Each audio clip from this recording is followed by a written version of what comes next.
Okay, so Asteroid City just dropped on free TV. I checked it out, right? It is Wes Anderson's latest piece, which he co-wrote with Roman Coppola, I think. Or they wrote the story and Wes wrote the screenplay. It's a bit confusing, to tell you the truth, people.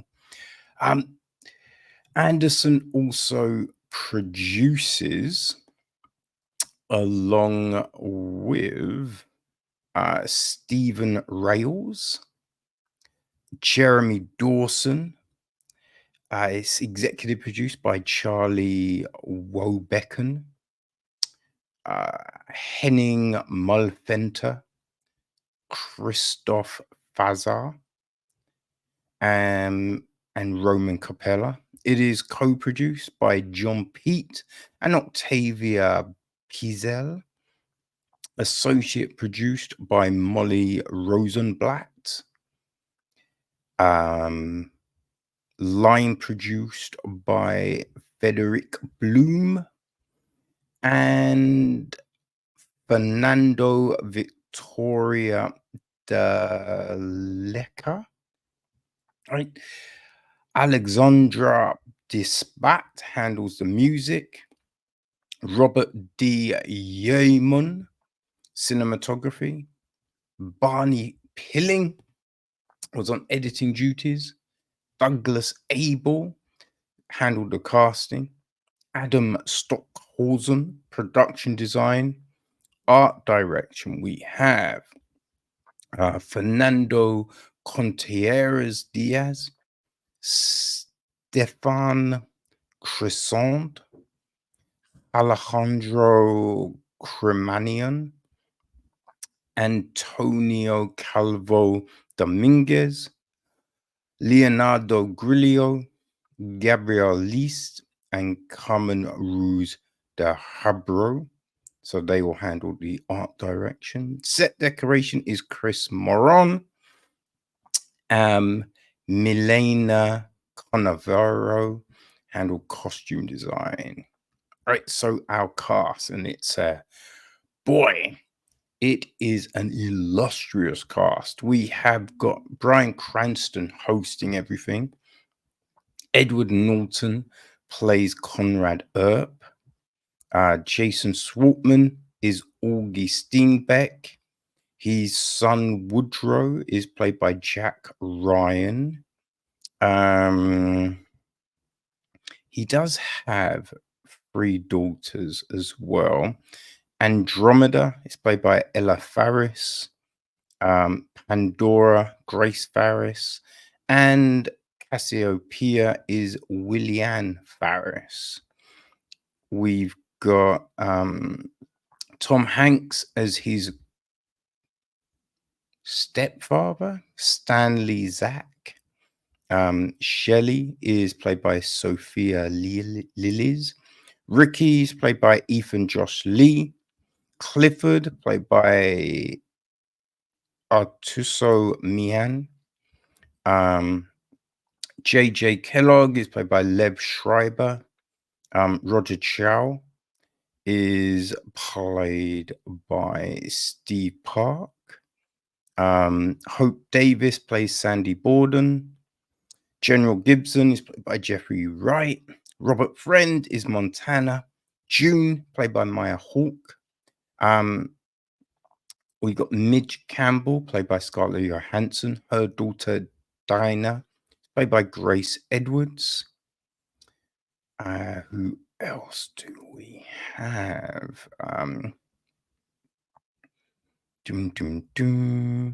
Matt Dillon is the mechanic. Romulus, played by Ivan Lopez.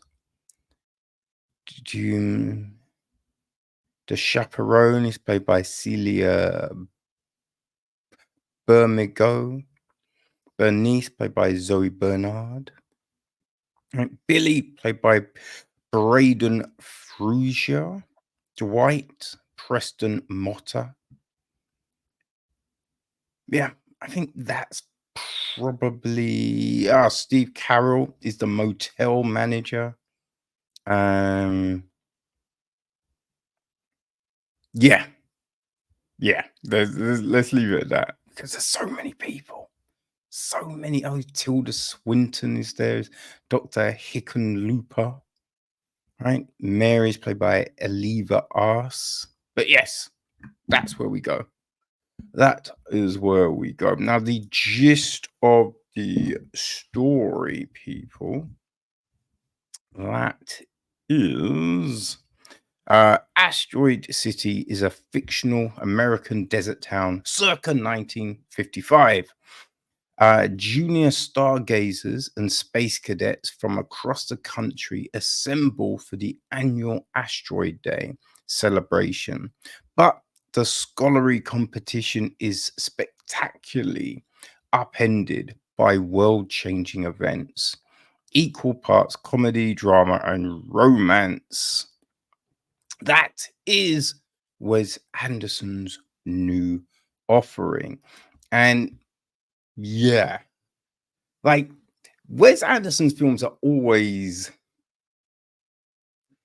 you know, off kilter, right? They're always quirky and different. He's got a unique style from the color palette just to, you know what I mean, just the dimensions his characters have. So it's always interesting.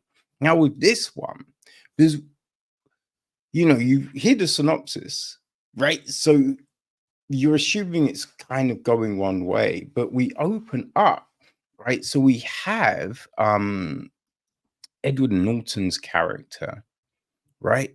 He's a playwright, and it's kind of like he's doing a um like an actors guild talk, as it were, right? And he's talking about his plays, yeah, and this successful play called Asteroid City, which we then see brought to life by, you know, um, Wes Anderson and everyone, right? But we jump in and out of that to Norton talking and in front of this audience and all of this. So we see some castings and different bits and bobs, which is just like, huh, okay. Like, and Brian Cranston is kind of introducing the event and narrating parts of the film, which is the play. So there's all of this stuff, which is odd, right? But it is interesting. That is the big thing. There's a load of interesting parts to this. Like in the motel that Steve Carroll runs, we have these vending machines. And you look at what these vending machines are offering, like one of us got real estate, and you're just like, wait, what? And so it's just weird and quirky, you know? Like there's these odd conversations between people, which I think in any other film, yeah, it wouldn't quite work. But for whatever reason within this, they do work, right? It's yeah, it is bizarre. I mean, I don't know if I enjoyed it as a whole, right? There's the individual pieces I thought were good and worked a lot of the time. There's some bits that I didn't think worked as well, right? There is a bit where we have this scene of characters talking, and then Brian Cranston comes in and it's like, oh, I'm not meant to be in this, am I? And then goes. And that was just odd. Right. I don't think that did anything for the story or you know what I mean? That just felt like, oh, this will be fun. Let's do this. And yeah, didn't quite work for me. Right. So you have that. There's a bit with Scarlett Johansson's character talking to Jason Schwartzman at the very start when they're in their rooms talking through the windows. And there's a bit of that you're just like, Wait, why? That's weird. Wh- Why would why would she do that? Right? So there are these odd moments that do kind of jar you slightly, and I think disrupt the flow of things. Because although it is quite, there is a flow to it, it's just not the normal flow that you expect, right? So yeah, other than those things, I enjoyed it. I mean, there is this running bit with a police chase, which doesn't get explained. No one comments on it, which is bizarre, right? But yeah, a lot of the other stuff, the cadet, Woodrow and the friends he makes, all of that is interesting. Like the little, his sisters, they don't really get much playtime, but they are pretty decent, right? There's a bit when the waitress is like, "Oh, what can I get you, princesses?" And they're like, "We're not princesses. I'm a witch. I'm a," you know what I mean? So that all works, right? The interactions and things like that. But yeah, coming together as a compelling film, I didn't like it, doesn't kind of work as well as things such as, Isle of Dogs or The French Dispatch, you know, Life Aquatic, or the Budapest, the Grand Budapest Hotel. Like all of those ones, I thought worked like in a more appealing manner. So Asteroid City is interesting, very interesting. And there is definitely these moments that I thought really good. But as a whole, I don't know. It's a lot of fifth wall breaking, and we're jumping into different kind of reality, not quite realities, but spheres of influence. So yeah, it's an interesting